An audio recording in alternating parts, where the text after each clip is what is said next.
Hello everyone. इस time पे तुम्हारा एक क्वेश्चन है कि भैया एक दिन में हम जो है पूरा बायोलॉजी को जो है कैसे रिवाइज करें।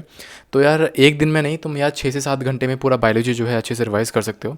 तो बस मैं जो बताने वाला हूँ उसको फॉलो कर लेना। और इसकी जो पीडीएफ है जो मैं बता रहा हूँ, ठीक है, वो तुम्हें डिस्क्रिप्शन मिल जाएगा टेलीग्राम, वहाँ पे मैंने अपलोड कर दूंगा इसको। तो वहाँ से तुम एक बार इसको डाउनलोड कर सकते हो। देखो मेन चीज़ क्या है कि तुम पूरा बायोलॉजी के चैप्टर्स, पूरे टॉपिक्स जो है बायोलॉजी के रिवाइज नहीं कर सकते हो। मैंने एक लिस्ट बनाई हुई है टॉपिक्स की जो बहुत ज़्यादा इंपॉर्टेंट है और हर साल इनमें से क्वेश्चन पूछे जाते हैं।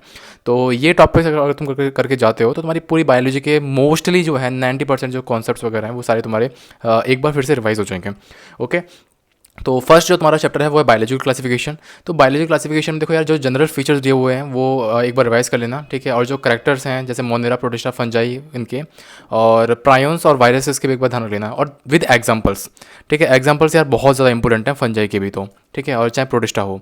उसके बाद प्लांट किंगडम मैंने यार इंक्लूड नहीं किया है, ठीक है, लेकिन अगर तुम इसको इंक्लूड करना चाहते हो तो इसमें क्या है कि types of alga, pigment, reserve food, material क्या होता है और एग्जांपल्स इनके, ठीक है।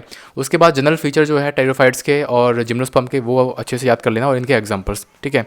एंजियोस्पर्म इतना इंपॉर्टेंट नहीं है, लेकिन इनमें जो साइकिल है, haplontic, diplontic, haplodiplontic life cycle, ये बहुत ज़्यादा इंपॉर्टेंट है। उसके बाद एनिमल किंगडम। एनिमल किंगडम में यार जनरल फीचर जो हैं जैसे कि जो डार्क ब्लैक टेक्स्ट में होते हैं, ठीक है, तो जो बताओ तुम्हें वो बहुत ज़्यादा इंपॉर्टेंट होते हैं।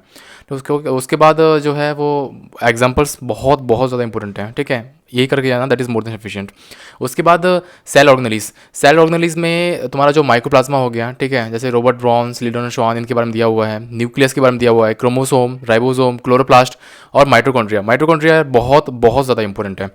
उसके बाद सेल डिवीज़न में G1S G2 फेज़, ठीक है। उसके बाद मियोसिस में प्रोफेज 1 जो है बहुत ज़्यादा इंपॉर्टेंट है। ओके। उसके बाद एक्रोसेंट्रिक, मेटासेंट्रिक, सब मेटासेंट्रिक, टीलोसेंट्रिक, इसके बारे में एक डायग्राम दिया हुआ है, इसके बारे में थोड़ा सा पढ़ लेना, that is more than sufficient. उसके बाद हम बात करते हैं प्लांट फिजियो। देखो प्लांट फिजियो मैं तुमको जो बताने वाला हूँ ना, वो अगर तुमने कर लिया, प्लांट फिजियो तुम्हारा 1 घंटे में कंप्लीट हो जाएगा। कैसे? C3 C4 साइकिल अच्छे से कंप्लीट कर लेना, क्रेंच एनाटॉमी कर लेना, ग्लाइकोलिसिस प्रोसेस अच्छे से कर लेना, क्रेब्स साइकिल अच्छे से कर लेना, आरक्यू वैल्यू ये भी अच्छे से कर लेना, कभी कोई क्वेश्चन आ जाता है इसमें से। उसके बाद ETC कॉम्प्लेक्स, फोटोपीरियोडिज्म, ट्रांसपिरेशन, जो पुल फोर्स वाली जो थ्योरी दी हुई है, ठीक है, उसको एक बार देख लेना NCERT से। बल्क मूवमेंट इन फ्लोएम देख लेना। और मिनरल डेफिशिएंसी, बेसिकली जो माइक्रो न्यूट्रिएंट्स हैं दिए हुए हैं वो बहुत बहुत ज़्यादा इंपॉर्टेंट है। उसके बाद नाइट्रोजन साइकिल बहुत इंपॉर्टेंट है। उसके बाद जो शॉर्ट और लॉन्ग पीरियोडिज्म दिया हुआ है, ठीक है, फोटो पीरियड इफेक्ट वाले में, उसमें बहुत ज़्यादा इंपॉर्टेंट है वो। उसके बाद ह्यूमन फिजियो। तो ह्यूमन फिजियो यार देखो यार, उसका सभी जो लाइन वगैरह है NCERT के वो सभी इंपॉर्टेंट है, ठीक है। डायग्राम जो है उसके भी बहुत ज़्यादा इंपॉर्टेंट है। तो ह्यूमन फिजियो में ऐसा कुछ नहीं है कि इसमें ये इंपॉर्टेंट है, इसमें ये इंपॉर्टेंट नहीं है, ह्यूमन फिजियो पूरा इंपॉर्टेंट है। उसके बाद रिप्रोडक्शन इन फ्लावरिंग प्लांट्स में gametogenesis in plant, flower and pre fertilisation के बारे में दिया हुआ है, पॉली एम्ब्रियो के बारे में दिया हुआ है, पार्थेनोकार्पी और एपोमिक्सिस, इसको करके जाना, that is more than sufficient. उसके बाद अगर मैं देखूं तो ह्यूमन रिप्रोडक्शन और हेल्थ में gametogenesis, reproductive structure in human, menstrual cycle, fertilisation and implementation, lactation और प्रेगनेंसी के बारे में दिया हुआ है। देन पॉपुलेशन एक्सप्लोजन और बर्थ कंट्रोल के बारे में दिया हुआ है। और कुछ डिजीज़ दी हुई हैं वो भी बहुत ज़्यादा इंपॉर्टेंट है, ठीक है, उनको कर लेना, that is more than sufficient. उसके बाद हम बात करते हैं जेनेटिक्स, बायोटेक और इकोलॉजी। तो इकोलॉजी में पहले सुनो यार, इकोलॉजी में एनवायरमेंटल इश्यूज़ पूरा कंप्लीट करके जाना है। उसके बाद जो बायो जियो केमिकल साइकिल्स वगैरह दी हुई हैं बहुत बहुत ज़्यादा इंपॉर्टेंट है। जो सक्सेशन वाला टॉपिक है ना, प्राइमरी सक्सेशन, सेकेंडरी सक्सेशन, वो भी बहुत ज़्यादा इंपॉर्टेंट है। देन एडेप्टेशन में क्या होता है कि जो एलेंस का रूल वगैरह दिए हुए हैं ये भी इंपॉर्टेंट है। पॉपुलेशन इंटरफेस, क्लाइमैक्स, कम्युनिटी, बस इसको करके जाना। उसके बाद है बायोटेक मैंने इंक्लूड नहीं किया क्योंकि वो थोड़ा सा समझ वाली चीज़ ज़्यादा है उसमें। बट अगर तुमने किया हुआ है, खुद से एक बार रिवाइज करना चाहते हो, तो इसमें कुछ टॉपिक्स हैं मैं तुमको बता देता हूँ। जैसे कि tools of recombinant DNA technology, या प्रोसेस बोल सकते हो RDT की। उसके बाद प्रोसेस जो है डाउनस्ट्रीम प्रोसेस वगैरह जो होती हैं, ठीक है, कुछ प्रोसेस जो दी हुई हैं डाउनस्ट्रीम प्रोसेस वगैरह, इनको एक बार रिवाइज कर लेना।